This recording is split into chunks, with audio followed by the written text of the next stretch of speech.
Le masque de cuivre ne devait jamais être touché. Mais quelqu'un l'a fait, et maintenant, ils sont tous morts. Bienvenue, chers amis. Aujourd'hui, je vous raconte l'une des affaires les plus terrifiantes qu'Hercule Poirot ait jamais résolue. Un artefact maudit, une famille déchirée par la cupidité, et des morts qui semblent défier toute logique. Est-ce vraiment une malédiction millénaire, ou le crime parfait d'un assassin diabolique? Dites-moi dans les commentaires. Croyez-vous aux malédictions, ou pensez-vous qu'il y a toujours une explication rationnelle? Restez jusqu'à la fin, car la vérité que Poirot découvre va vous glacer le sang. Personne ne verra venir ce dénouement. Personne.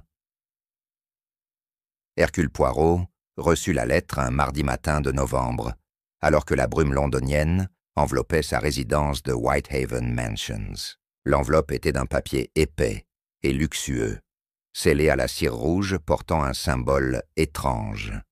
Un masque stylisé entouré de symboles qui ressemblaient à des hiéroglyphes égyptiens. Le détective belge caressa ses moustaches impeccablement cirées et ouvrit délicatement le pli avec son coupe-papier en argent. L'écriture était élégante, mais nerveuse, comme si la main qui l'avait tracée tremblait légèrement. « Monsieur Poirot », commençait la lettre, « je me trouve dans une situation des plus délicates et des plus terrifiantes. Ma famille est sous l'emprise d'une malédiction qui a déjà coûté la vie à mon oncle il y a 3 semaines. Je crains pour ma propre vie et celle de mes proches. Je vous en supplie, venez au manoir Ashcroft dans le Devonshire. Votre réputation de résoudre l'impossible est ma seule lueur d'espoir. » La lettre était signée par une certaine Lady Evelyn Ashcroft. Poirot fronça les sourcils, cherchant dans sa mémoire méthodique s'il connaissait ce nom.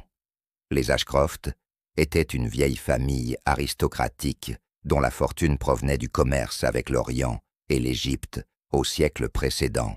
Lord Edmund Ashcroft, le patriarche actuel, était connu pour sa vaste collection d'antiquités égyptiennes, l'une des plus importantes d'Angleterre. « Une malédiction », murmura Poirot avec un sourire sceptique. Hercule Poirot ne croit pas aux malédictions, mais il croit aux êtres humains et à leur capacité infinie pour le mal. Il plia soigneusement la lettre et la plaça dans la poche intérieure de son veston parfaitement coupé. Son instinct, cette petite voix intérieure qu'il appelait ses cellules grises, lui disait que cette affaire méritait son attention. Le lendemain, Poirot se trouvait dans le train pour le Devonshire, observant par la fenêtre le paysage anglais qui défilait. Les collines verdoyantes cédaient progressivement la place à des landes plus sauvages et plus désolées. Il relisait la lettre, remarquant des détails que d'autres auraient négligés.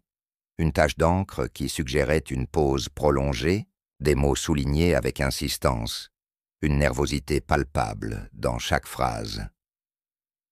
Le manoir Ashcroft apparut enfin au détour d'une allée bordée de chênes centenaires. C'était une imposante demeure victorienne en pierre grise, avec des tourelles qui lui donnaient un aspect presque médiéval. Des gargouilles ornaient les coins du toit, leurs visages grimaçants semblant mettre en garde les visiteurs.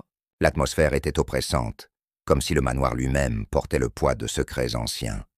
Une servante au visage pâle et aux yeux inquiets vint ouvrir la porte. « Monsieur Poirot ?» demanda-t-elle d'une voix tremblante. « Lady Evelyn vous attend dans le grand salon.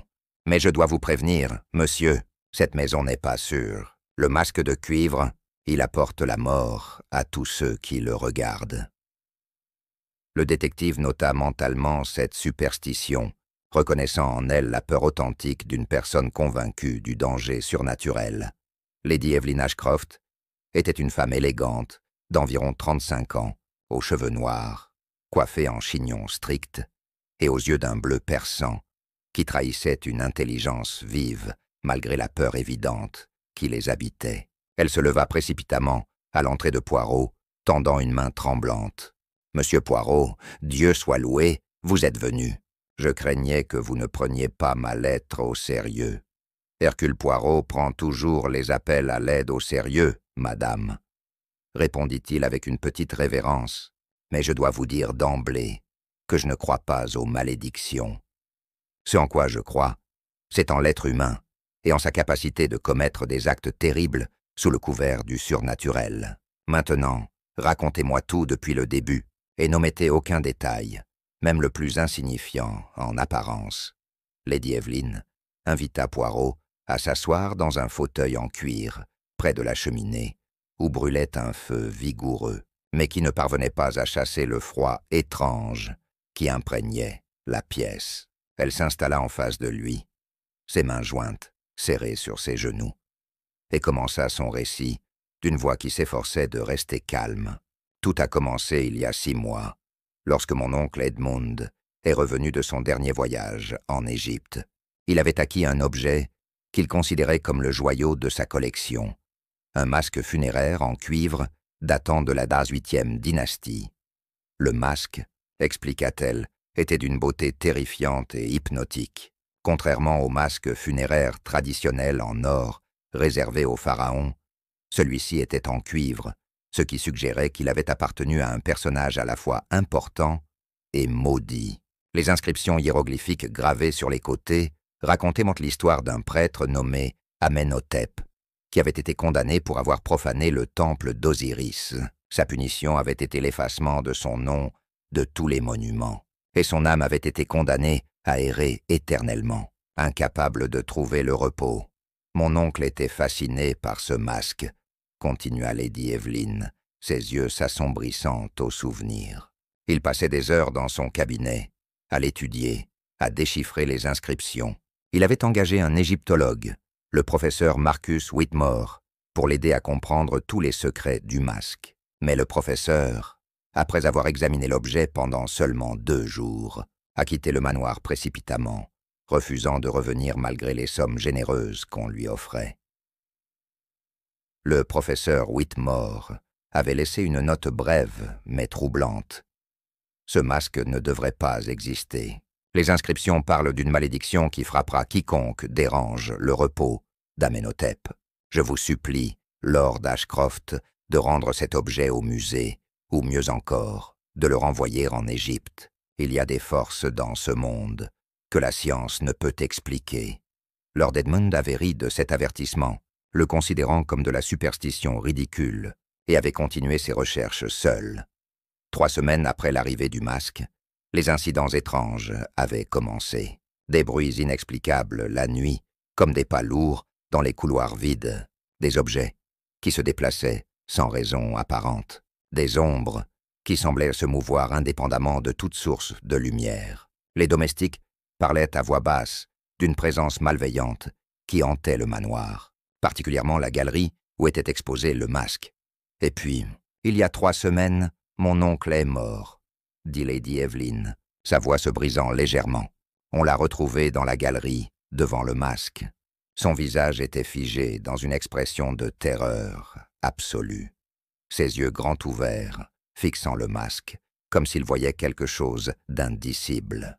Le médecin a conclu à une crise cardiaque, mais mon oncle avait un cœur solide. Il n'avait que 58 ans et était en parfaite santé, ce qui rendait la mort encore plus troublante.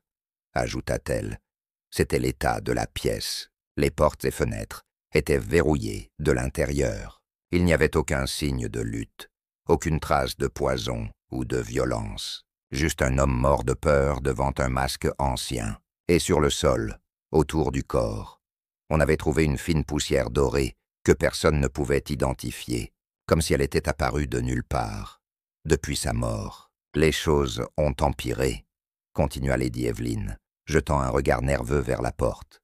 Mon cousin Gérald, qui a hérité du titre et du domaine, refuse de se débarrasser du masque malgré mes supplications.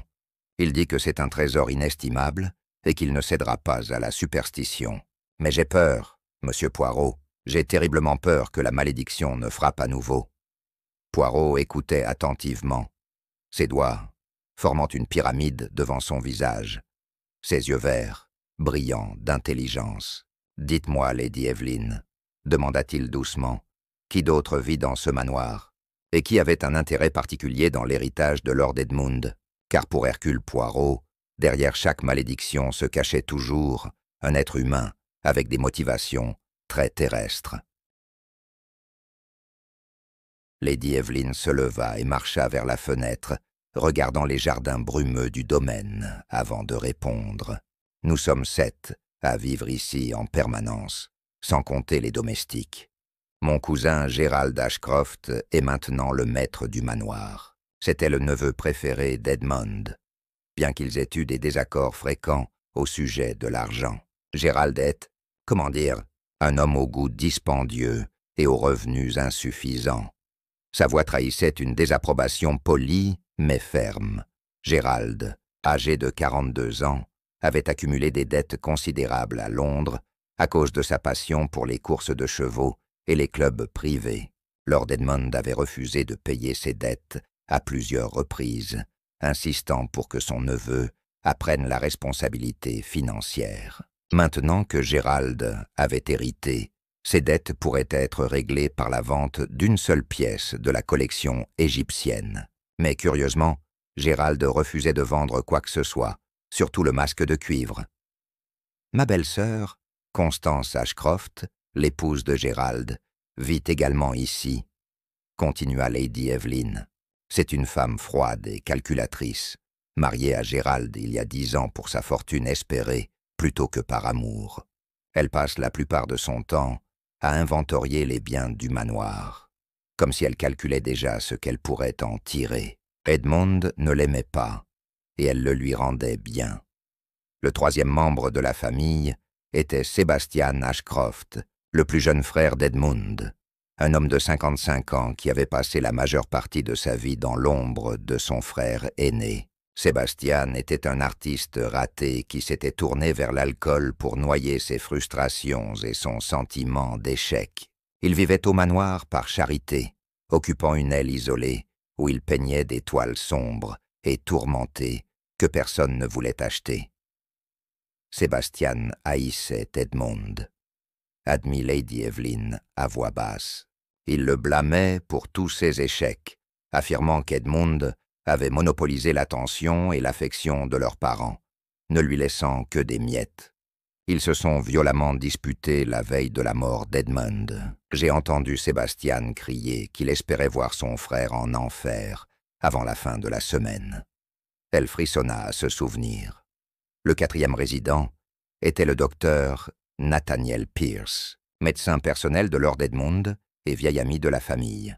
Pierce, un homme de 60 ans, aux cheveux blancs et au regard perçant, s'était installé au manoir après le décès de sa femme, 5 ans auparavant. Il servait non seulement de médecin, mais aussi de confident pour Edmond. Le docteur Pierce était présent quand nous avons découvert le corps d'Edmond, expliqua Lady Evelyn. Il a été le premier à déclarer la mort d'origine cardiaque. Peut-être un peu trop rapidement pour certains. La 5e personne était mademoiselle Amélie Dubois, une Française qui servait de gouvernante et d'intendante du manoir depuis 15 ans.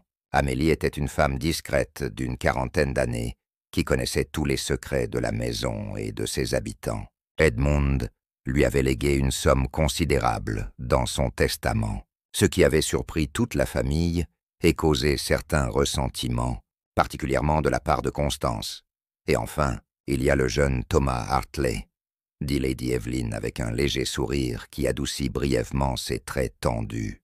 C'est l'assistant personnel d'Edmund, un brillant étudiant en égyptologie que mon oncle avait pris sous son aile il y a 2 ans.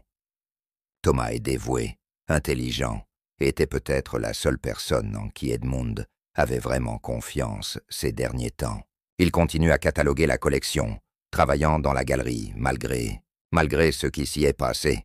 Poirot avait écouté attentivement, mémorisant chaque détail avec la précision d'une machine. 7 personnes, murmura-t-il, 7 suspects potentiels, et tous, je le remarque, avaient soit des griefs contre le défunt Lord Edmond, soit quelque chose à gagner de sa mort. Très intéressant en effet.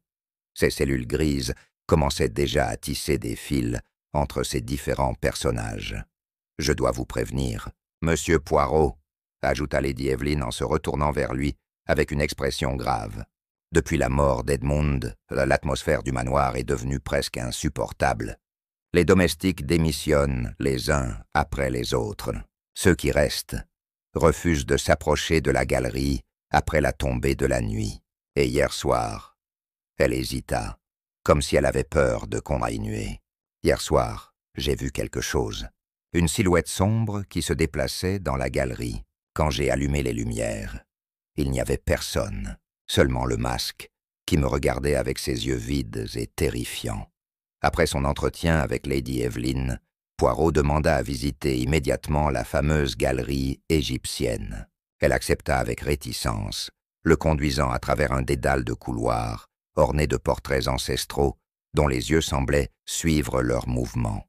L'atmosphère du manoir était effectivement oppressante, comme si les murs eux-mêmes retenaient tout leur souffle dans l'attente d'une catastrophe imminente. Les domestiques qu'ils croisaient détournaient rapidement le regard, se pressant dans leurs tâches avec une nervosité palpable. La galerie se trouvait dans l'aile est du manoir, accessible par une double porte, en chêne massif, ornée de hiéroglyphes sculptés, qu'Edmond avait fait installer pour créer une ambiance authentique. Lady Evelyn s'arrêta devant ces portes, sa main tremblant légèrement, alors qu'elle saisissait la poignée en bronze, en forme de scarabée. « Je dois vous avouer, monsieur Poirot, que je déteste entrer dans cette pièce maintenant.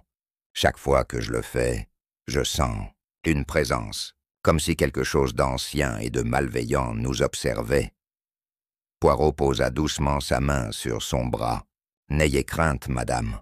Hercule Poirot est avec vous, et je peux vous assurer que les morts ne reviennent pas hanter les vivants. Ce sont toujours les vivants qui représentent le véritable danger. » Ces paroles semblèrent rassurer légèrement Lady Evelyn, qui ouvrit finalement les portes sur une vaste pièce rectangulaire, aux murs tapissés de velours bordeaux. La galerie était un spectacle impressionnant qui aurait fait l'envie de nombreux musées. Des sarcophages, peints de couleurs vives, s'alignaient contre les murs, leurs visages dorés reflétant la lumière qui entrait par les hautes fenêtres. Des vitrines contenaient des amulettes, des bijoux, des statuettes de dieux aux têtes d'animaux, et des papyrus couverts de hiéroglyphes mystérieux. Des statues de sphinx montaient la garde aux quatre coins de la pièce, leur regard de pierre fixant éternellement le centre de la galerie.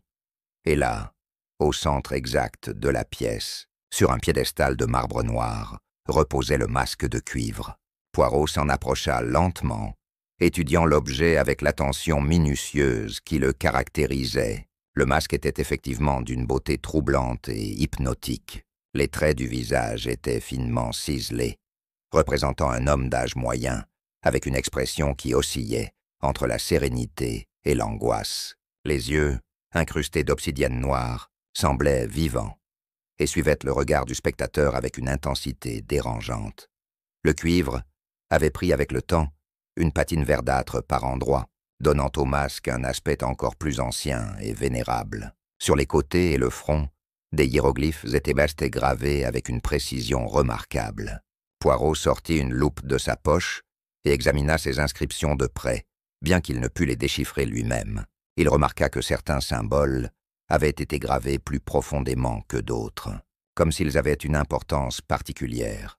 « C'est ici qu'on a trouvé mon oncle », dit Lady Evelyn, d'une voix presque inaudible, pointant vers le sol devant le piédestal. Il était couché sur le dos, les bras étendus, le visage tourné vers le masque. L'expression de son visage était, je ne peux pas la décrire, c'était comme s'il avait vu quelque chose, au-delà de la compréhension humaine, quelque chose d'absolument terrifiant. Elle détourna le regard, incapable de soutenir plus longtemps la vue de l'endroit où son oncle était mort. Poirot s'agenouilla et examina le sol avec soin. Le parquet était en chêne ancien, parfaitement entretenu et ciré. Il passa ses doigts sur le bois, cherchant des irrégularités, des traces, n'importe quel indice que d'autres auraient négligé. « Cette poussière dorée dont vous avez parlé ?» demanda-t-il sans lever les yeux. « A-t-elle été analysée ? En reste-t-il quelque part ?» Lady Evelyn secoua la tête. Elle a disparu en quelques heures, comme si elle s'était évaporée. Le docteur Pierce en a prélevé un échantillon, mais il n'a rien trouvé d'inhabituel. À cet instant, la porte de la galerie s'ouvrit brusquement, faisant sursauter Lady Evelyn. Un jeune homme d'environ 25 ans entra, portant une pile de livres et de documents. Il avait des cheveux châtains en désordre, des lunettes rondes, cerclées de métal, et l'air préoccupé de quelqu'un constamment absorbé dans ses pensées.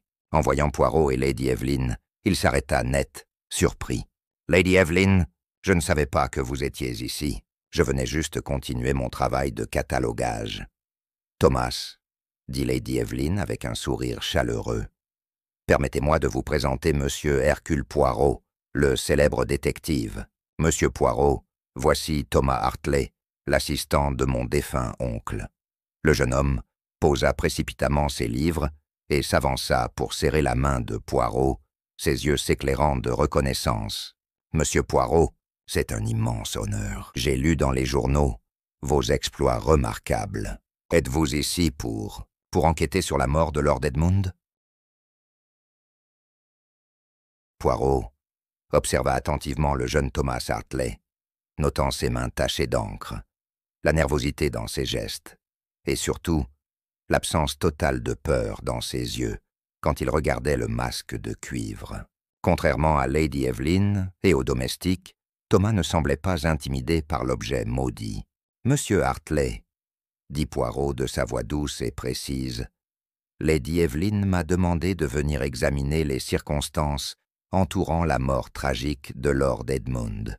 Vous étiez son assistant, n'est-ce pas? Vous devez en savoir beaucoup sur ce masque et sur les derniers jours de votre employeur. » Thomas ajusta ses lunettes, un geste qui semblait être une habitude chez lui quand il était nerveux ou concentré. « En effet, Monsieur Poirot, j'ai travaillé aux côtés de Lord Edmund pendant 2 ans.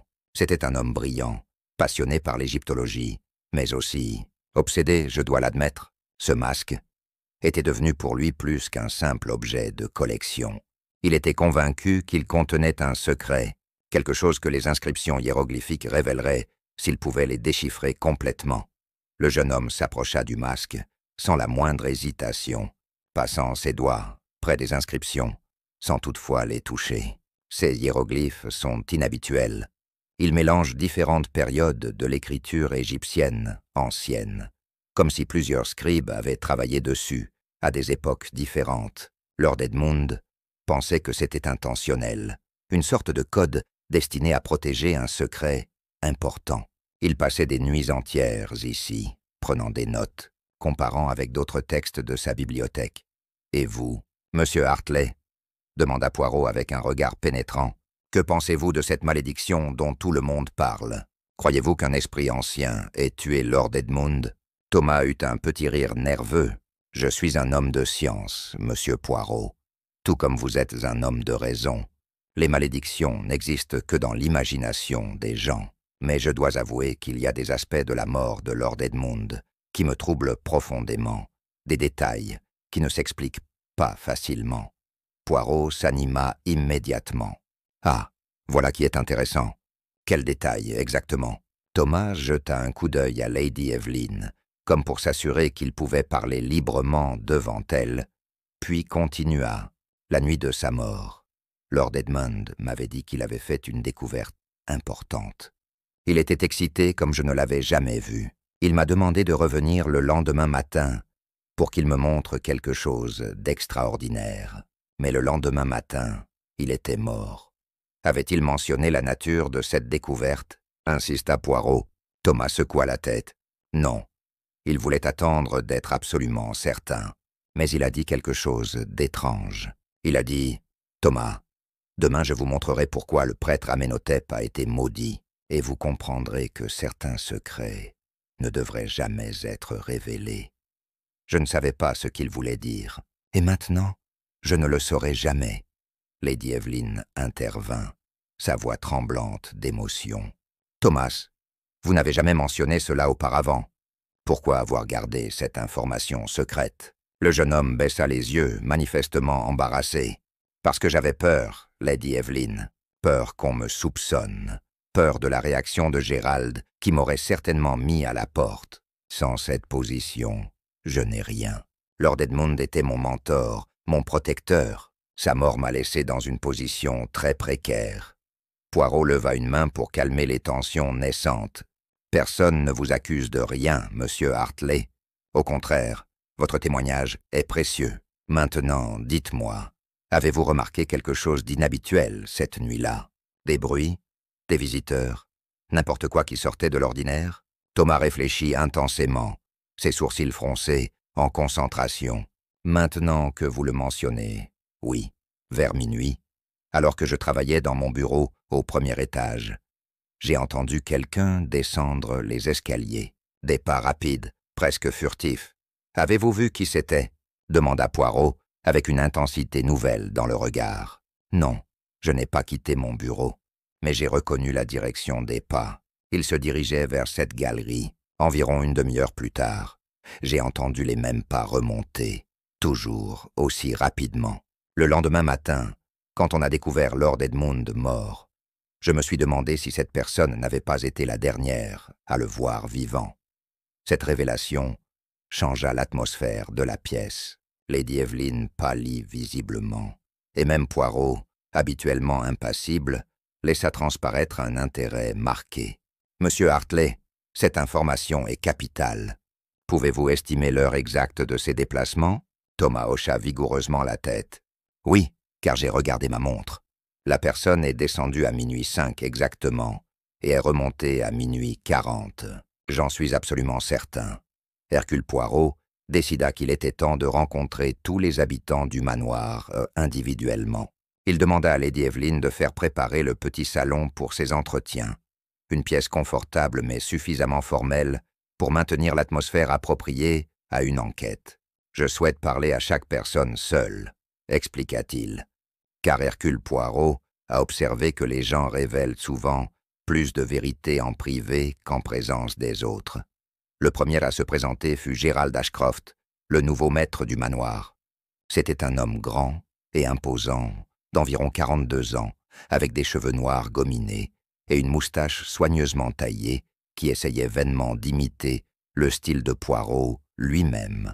Il portait un costume coûteux mais légèrement froissé, et ses yeux montraient les signes d'un homme qui buvait trop et dormait peu. Il s'installa dans le fauteuil, en face du détective, avec une désinvolture forcée. « Monsieur Poirot, » commença-t-il d'une voix qui se voulait autoritaire, « j'espère que votre présence ici va enfin mettre fin à tous ces ragots stupides sur les malédictions et les fantômes. Mon oncle est mort d'une crise cardiaque, c'est tout.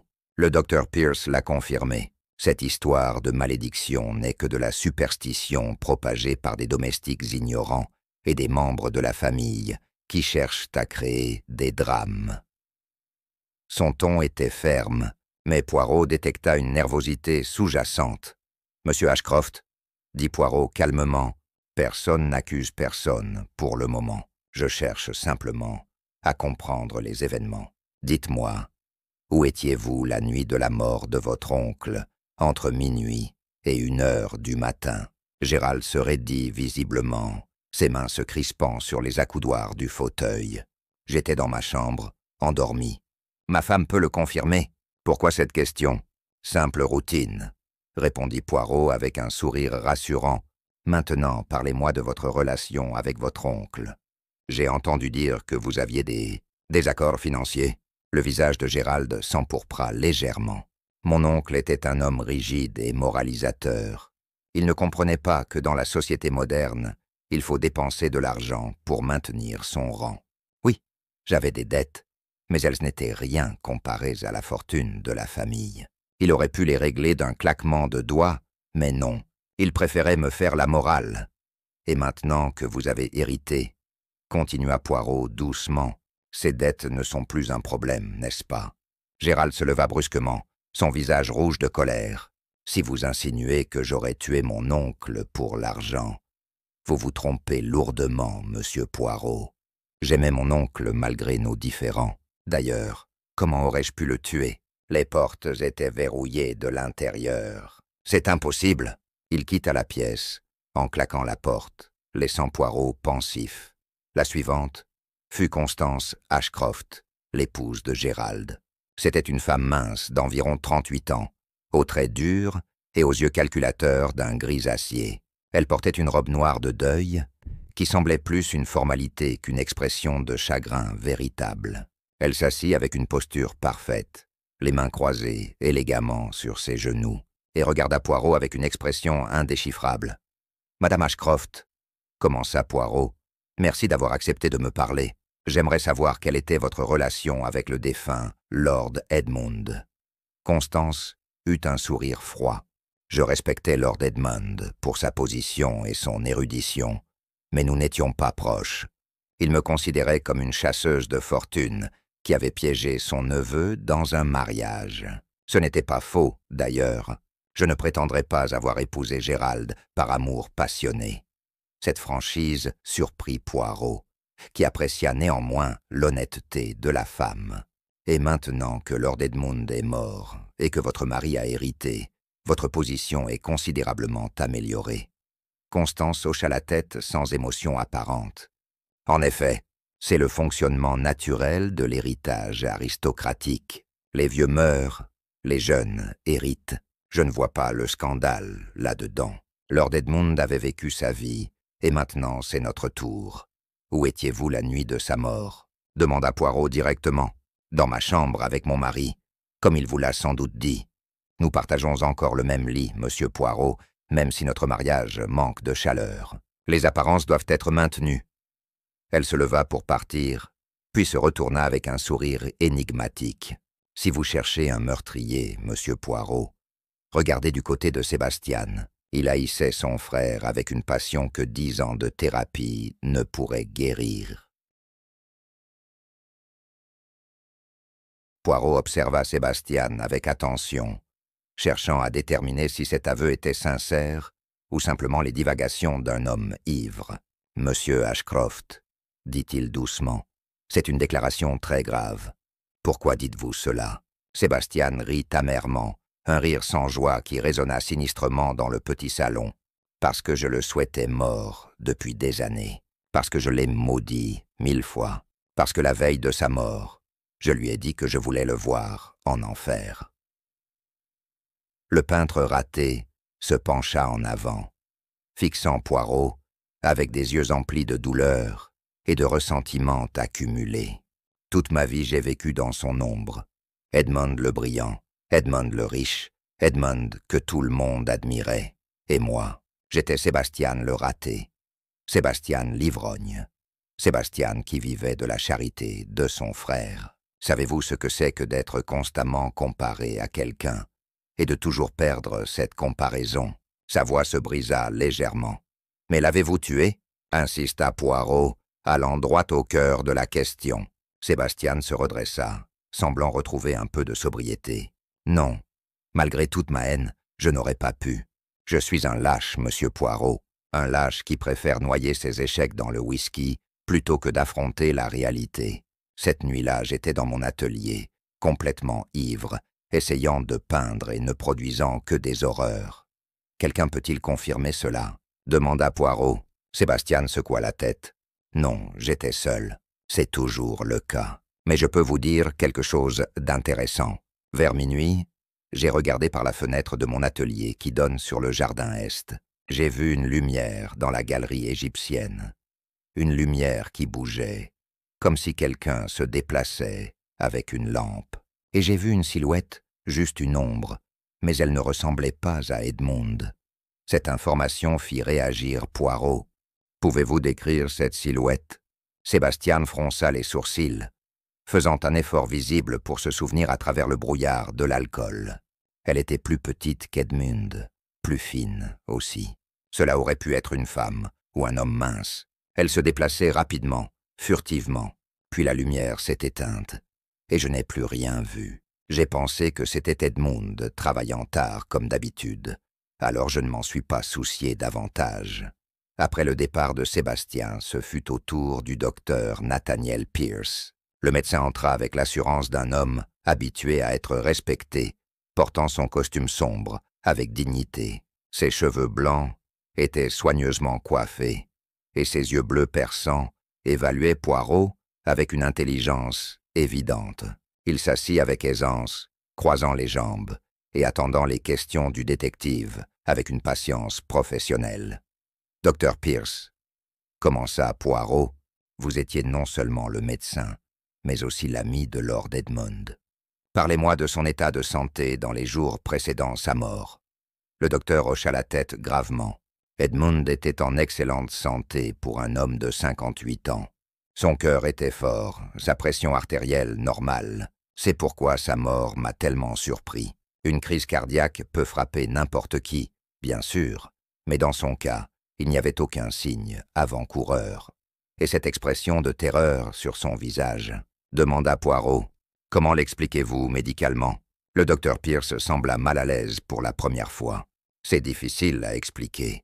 En théorie, une crise cardiaque massive peut causer une expression de douleur ou de surprise.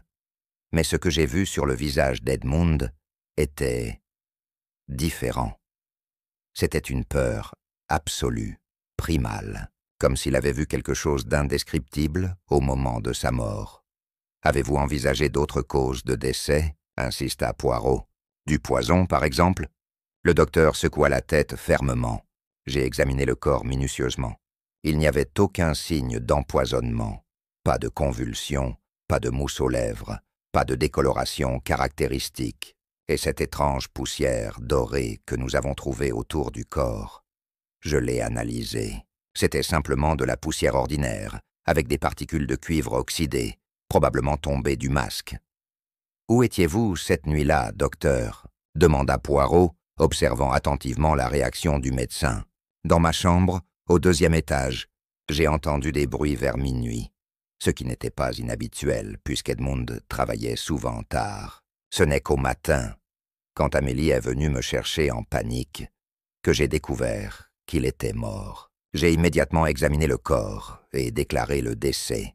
Poirot remarqua quelque chose dans le ton du docteur. « Vous semblez avoir des doutes sur votre propre diagnostic, n'est-ce pas ?» Pierce soupira profondément. « Oui, je l'admets. Quelque chose ne correspond pas. Mais je ne peux pas mettre le doigt dessus. En tant qu'homme de science, je devrais accepter l'évidence. Crise cardiaque. Mais en tant qu'ami d'Edmond, je sens qu'il y a quelque chose de plus sinistre derrière sa mort. » La gouvernante française, mademoiselle Amélie Dubois, fut la suivante à entrer dans le petit salon. C'était une femme d'environ 40 ans, discrète et élégante dans sa simplicité, avec des cheveux châtains relevés en chignon et des yeux noisettes qui semblaient tout voir et tout comprendre. Elle s'assit avec la grâce naturelle de quelqu'un, habitué à se mouvoir dans les espaces aristocratiques sans jamais attirer indûment l'attention. Son français avait un léger accent du sud, rappelant à Poirot les douces collines de Provence. « Mademoiselle Dubois », commença Poirot en français, reconnaissant immédiatement une compatriote linguistique. « Vous êtes dans cette maison depuis 15 ans. Vous connaissez ses secrets mieux que quiconque. » Amélie sourit légèrement, appréciant clairement de pouvoir converser dans sa langue maternelle. « C'est vrai, monsieur Poirot. Dans cette maison, rien ne m'échappe. Les domestiques me rapportent tout, les murs me parlent, et j'observe ce que les autres préfèrent ignorer. Alors dites-moi ce que vous avez observé concernant la nuit de la mort de Lord Edmond, » dit Poirot, se penchant légèrement en avant. Amélie hésita un moment, comme si elle pesait soigneusement ses mots. Cette nuit-là, j'étais encore debout vers minuit. J'avais des comptes à vérifier dans mon bureau, qui se trouve près de l'escalier principal. J'ai entendu quelqu'un descendre rapidement, essayant manifestement d'être discret. J'ai entrouvert ma porte et j'ai vu une silhouette se diriger vers la galerie égyptienne. « Qui était-ce » demanda Poirot avec urgence. « Avez-vous vu son visage ?» Amélie secoua la tête avec regret. « Non, il faisait trop sombre, et la personne portait ce qui semblait être une robe de chambre sombre, avec une capuche. Mais je peux vous dire que ce n'était pas Lord Edmond. La démarche était différente, plus légère, plus furtive. Lord Edmond marchait toujours avec assurance, même la nuit. » Elle continua son récit, expliquant qu'environ 40 minutes plus tard, elle avait entendu la personne remonter avec la même discrétion. J'ai failli sortir pour voir qui c'était, mais j'ai hésité. Dans une maison comme celle-ci, monsieur Poirot, il est parfois plus sage de ne pas savoir certaines choses. Les domestiques qui en savent trop finissent souvent par perdre leur position. Son expression trahissait un regret profond, comme si elle se reprochait maintenant sa prudence. « Parlez-moi de votre relation avec Lord Edmund » demanda Poirot. « On m'a dit qu'il vous avait légué une somme considérable dans son testament. » Le visage d'Amélie se teinta d'émotion, les larmes montant à ses yeux. Lord Edmund était un homme bon, malgré ce que certains membres de sa famille pensaient. « Il m'a sauvé, monsieur Poirot, il y a 15 ans. J'étais à Londres, seul, sans ressources, fuyant une situation terrible en France. Il m'a offert cette position alors que je n'avais aucune référence, aucune expérience. » Elle essuya discrètement une larme. Au fil des années, nous sommes devenus amis, pas de la manière que certains pourraient imaginer malicieusement. Notre relation était purement platonique, mais il me faisait confiance, me confiait ses préoccupations.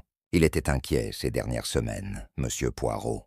Il m'a dit qu'il avait découvert quelque chose d'important concernant le masque, quelque chose qui pourrait changer tout ce que nous pensions savoir sur l'histoire égyptienne.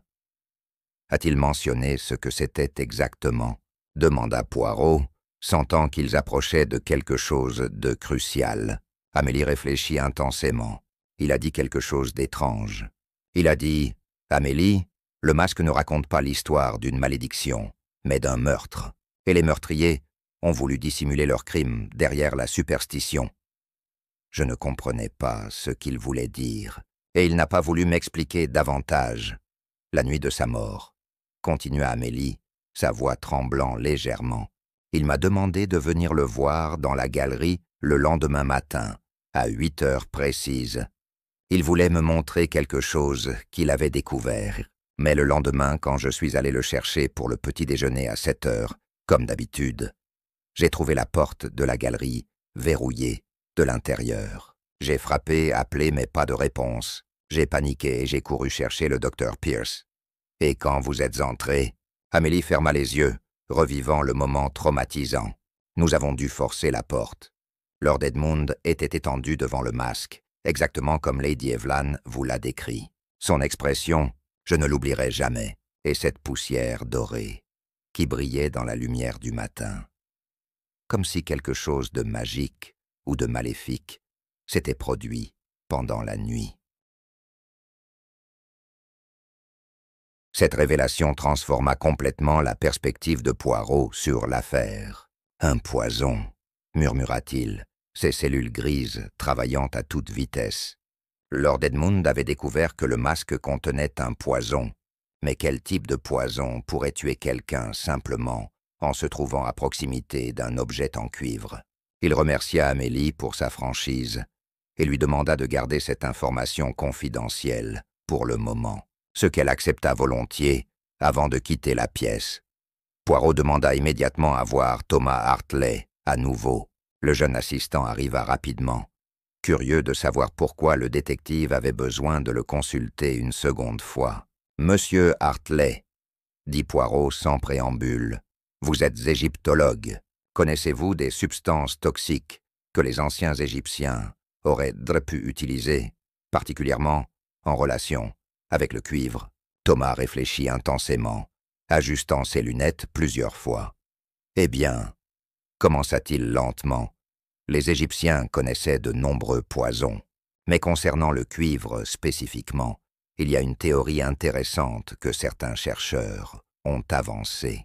Certains alliages de cuivre, notamment ceux contenant de l'arsenic ou d'autres métaux toxiques, peuvent libérer des vapeurs dangereuses dans certaines conditions. Si le masque avait été traité avec certaines substances, il pourrait théoriquement être dangereux. » Poirot se leva brusquement. « Nous devons analyser ce masque immédiatement. Y a-t-il un laboratoire, ici, ou quelqu'un avec l'équipement nécessaire ?» Thomas hocha la tête. Lord Edmund avait installé un petit laboratoire dans l'aile ouest pour ses recherches. Il contient l'équipement de base pour les analyses chimiques. Je peux faire des tests préliminaires sur le masque, si vous le souhaitez. Les deux hommes se dirigèrent immédiatement vers le laboratoire. Le laboratoire était une pièce spacieuse, remplie d'étagères chargées de flacons de produits chimiques, de microscopes de balances de précision et d'autres instruments scientifiques. Thomas revêtit une blouse de laboratoire et des gants. Puis ils retournèrent ensemble à la galerie pour prélever des échantillons du masque. Poirot insista pour que tout soit fait avec la plus grande précaution, craignant que le masque ne soit effectivement dangereux. Avec des instruments délicats, Thomas gratta minutieusement quelques particules de la patine verdâtre qui couvrait certaines parties du masque. Il recueillit également un peu de la poussière qui s'était accumulée dans les gravures des hiéroglyphes. De retour au laboratoire, il commença une série de tests chimiques, ajoutant divers réactifs aux échantillons et observant attentivement les résultats. Poirot le regardait travailler avec une attention fascinée, reconnaissant en lui un véritable scientifique. Après près d'une heure de tests méticuleux, Thomas se redressa brusquement, son visage pâle de choc. « Monsieur Poirot, je crois avoir trouvé quelque chose d'extraordinaire. Ces échantillons contiennent des traces significatives de composés d'arsenic et de sel de cuivre hautement concentrés. Mais ce n'est pas tout. Il y a aussi des résidus d'une substance organique que je ne reconnais pas. Quelque chose qui pourrait être un alcaloïde toxique d'origine végétale. Qu'est-ce que cela signifie en termes pratiques ?» demanda Poirot. Thomas retira ses lunettes et les nettoya nerveusement. Cela signifie que le masque a été délibérément contaminé avec des substances toxiques. Dans certaines conditions, chaleur, humidité, ou simplement avec le temps, ces substances pourraient libérer des vapeurs ou des particules qui, si inhalées en quantité suffisante, pourraient causer des symptômes graves. Palpitations cardiaques, hallucinations, terreur extrême et potentiellement la mort. Poirot fronça les sourcils. Mais pourquoi Lord Edmund serait-il le seul affecté? D'autres personnes ont été en présence du masque, sans mourir. Thomas réfléchit à cette question. C'est une excellente observation. Il faudrait une exposition prolongée et directe. Lord Edmund passait des heures seul avec le masque, à l'examiner de près, à respirer directement les émanations.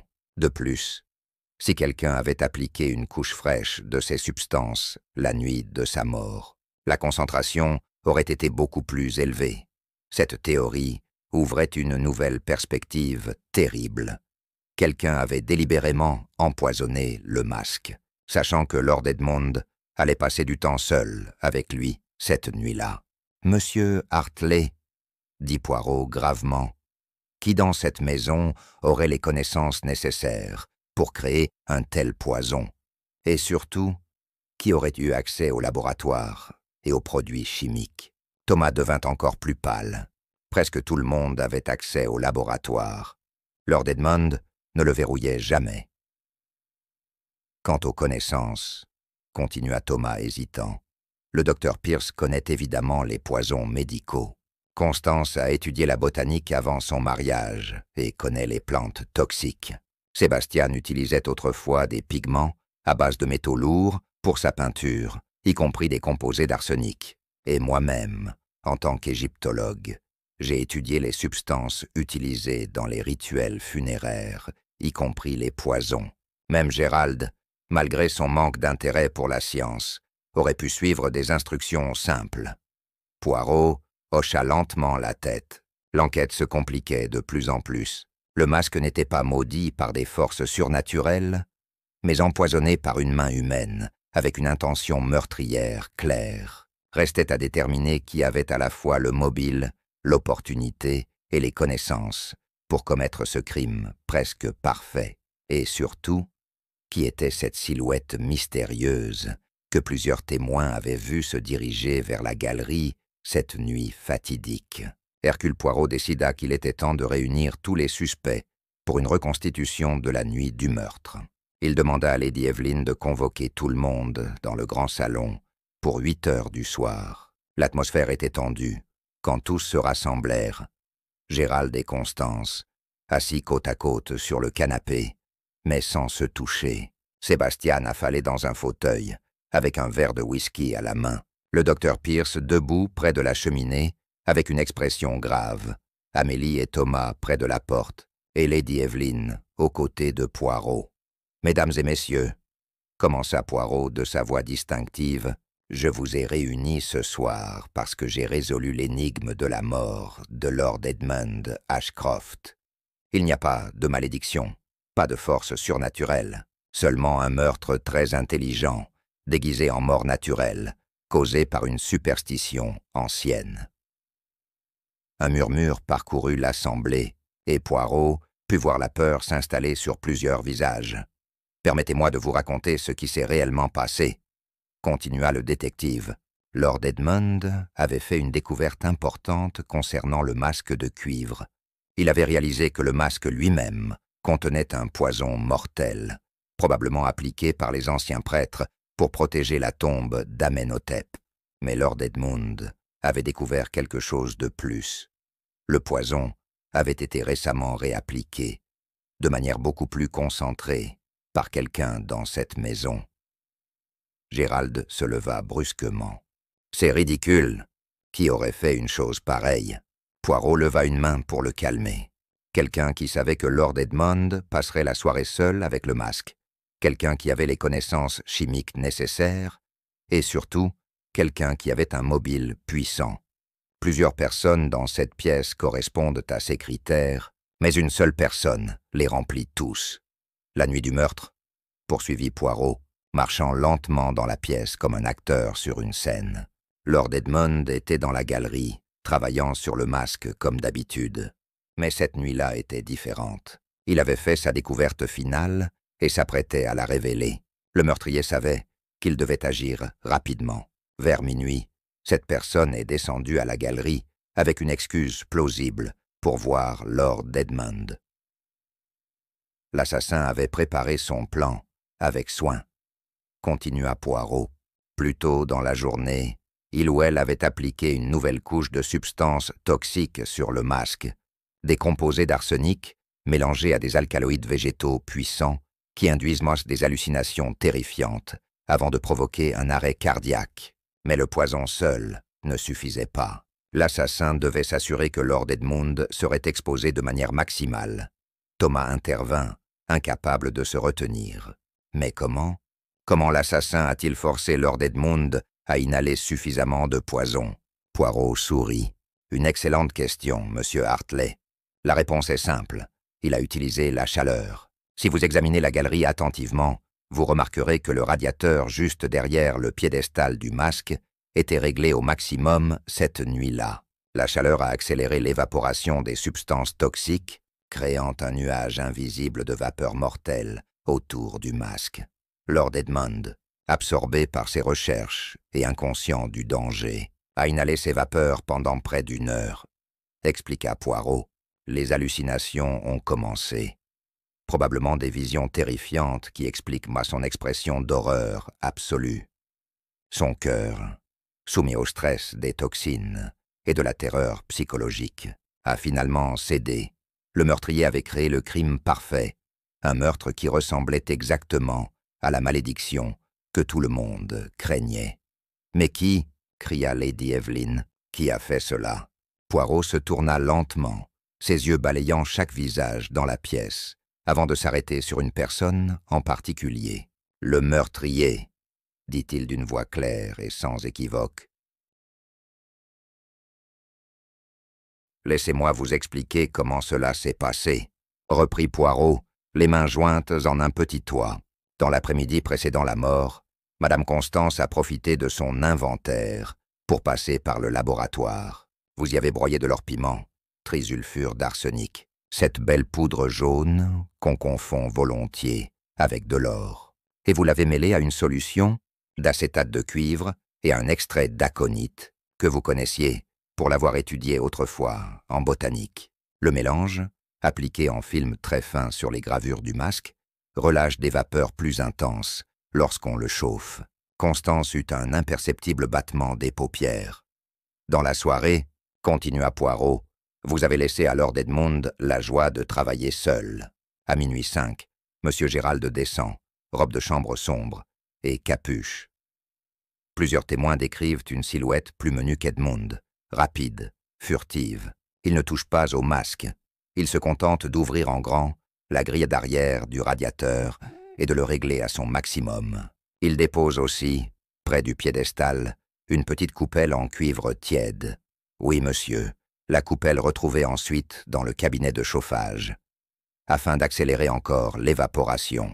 Puis il remonte à minuit 40, exactement comme l'ont entendu Thomas et mademoiselle Dubois. Gérald voulut protester, mais Poirot leva un doigt. « Votre alibi ? Une simple mécanique de complaisance. Vous avez convenu avec votre épouse que chacun pourrait jurer de la présence de l'autre. Mais vous avez oublié les petits détails, monsieur Gérald. L'odeur métallique de vos manches, et surtout ces paillettes dorées, incrustées dans la trame, de l'or-piment, pas de poussière, mystique. J'en ai prélevé 2 grains sur votre revers, piégés par la cire de votre moustache. Ah, l'imitation comporte des risques. » Le visage de Gérald vira au gris. Poirot se tourna vers Constance. « Quant à vous, madame, vous avez préparé la scène. La veille, vous aviez glissé sous la porte de la galerie ce que vous appelez un préservatif d'odeur. Un sac de coton parfumé, pour masquer toute senteur étrange si des domestiques passaient tôt. Et vous aviez conseillé à Edmund, sous prétexte de conserver l'hygrométrie des papyrus, de travailler porte close. Ainsi, au matin, la pièce serait encore saturée. Vous avez même semé un voile d'or-piment autour du corps pour donner à la malédiction sa poussière d'or. Mais la porte était verrouillée de l'intérieur, lança Gérald, presque triomphant. Poirot haussa les épaules.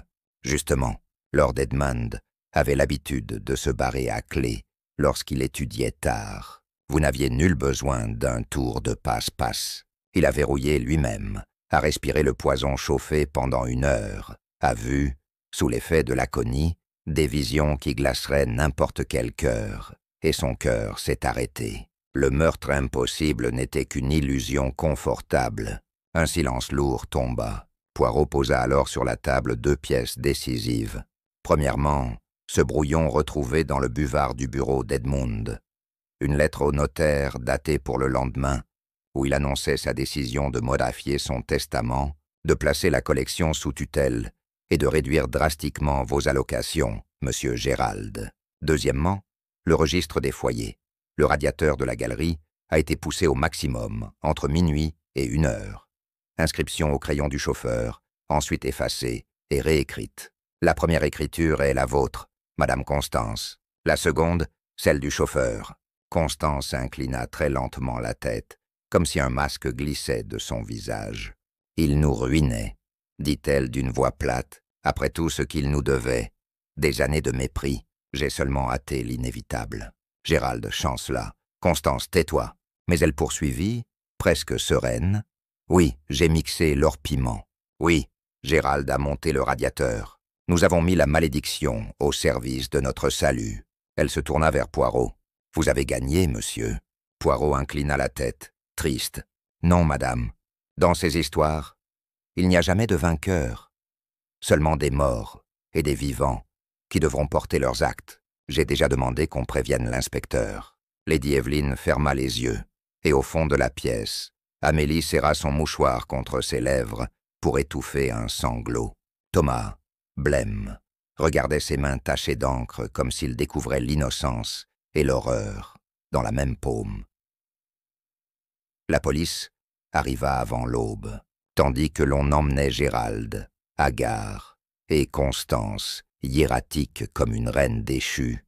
Poirot demeura seul, un instant, dans la galerie égyptienne. Le masque de cuivre reposait dans sa dignité muette, sa patine verdâtre tavelée aux endroits où la solution toxique avait séché. « Pauvre Amenhotep, murmura-t-il, on vous a prêté une malédiction pour cacher un crime, autrefois. On vous la prête encore aujourd'hui pour en commettre un autre. Les siècles changent. L'ingéniosité humaine, elle, ne change guère. » Au petit matin, dans le petit salon, Poirot donna à Lady Evelyn et aux autres les derniers fils de sa tapisserie. Le billet saisi par mademoiselle Dubois a confirmé l'intuition d'Edmund. La poussière d'or n'était que de l'or-piment. Le laboratoire contenait les résidus d'aconite et un mortier encore teinté de jaune. Les empreintes, inutiles. On porte des gants pour ce genre d'ouvrage, mais les habitudes trahissent les criminels. Le réglage du radiateur, l'alibi croisé, la hâte à conclure à la crise cardiaque, l'empressement à exploiter la peur des domestiques, tout cela formait une musique trop exacte. Sébastien, les yeux rougis mais sobres, se laissa tomber dans un fauteuil. J'ai crié que je voulais le voir en enfer. Et c'est à moi que la rumeur aurait collé le sang, si vous n'aviez pas été là. Poirot lui posa une main compatissante sur l'épaule. Les mots sont des armes, monsieur Sébastien. Heureusement, cette fois, ils n'ont tué personne. Mais prenez garde à l'alcool. Il tue, lui, sans malédiction. Sébastien hocha la tête, honteux. Thomas, lui, ne disait rien. Il gardait les yeux sur la fenêtre, où s'effilochait la brume. Amélie s'approcha alors de Poirot. « Que va-t-il advenir du masque, monsieur ?» Le Belge sourit doucement. Il retournera à sa juste place. Un musée, sous vitrine, étudié avec prudence, débarrassé de tout romantisme morbide. La police confirmera les composés, les conservateurs le décontamineront, et l'on écrira sur son cartel « Masque funéraire en cuivre, légende de malédiction, non pertinente ». Il regarda Lady Evelyn. « Quant au manoir, vous en ferez une maison vivable. Oui, ouvrez les fenêtres, laissez entrer la lumière, renvoyez les fantômes au compteur. » Plus tard, avant de partir, Poirot demanda à voir une dernière fois la galerie.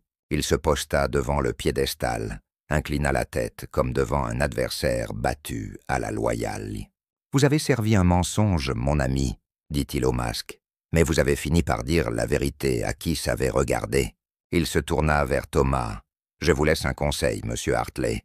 Écrivez l'article qu'Edmund rêvait de publier. Démystifiez les malédictions, les musées, les universités, le public. Tous auront besoin qu'on leur rappelle que la peur est la meilleure alliée des scélérats. » Quand la voiture de Poirot franchit l'allée bordée de chênes, le soleil perçait enfin la brume. Dans le rétroviseur, le manoir Ashcroft paraissait moins menaçant, comme s'il avait rendu une part de son souffle. Lady Evelyn, sur le perron, leva la main en signe d'adieu. Amélie, à ses côtés, tenait un bouquet de lauriers, non point pour célébrer une victoire, mais pour purifier la maison. Sébastien avait rejoint l'atelier, où, pour la première fois depuis des années, il posa des couleurs claires. Et Thomas ouvrait un cahier neuf. Dans sa poche intérieure, Poirot porta la main à la lettre scellée que lui avait remise Lady Evelyn. Un remerciement et une donation en mémoire d'Edmund au département d'égyptologie. Il sourit. Les malédictions n'existent pas, se dit-il, mais les conséquences, oui. Et parfois, elles rétablissent d'un peu d'ordre dans ce monde qui aime tant le désordre. Il caressa ses moustaches, impeccables, et ferma les yeux un instant, savourant la paix brève qui suit la résolution d'un mystère, avant que la prochaine énigme ne frappe à la porte.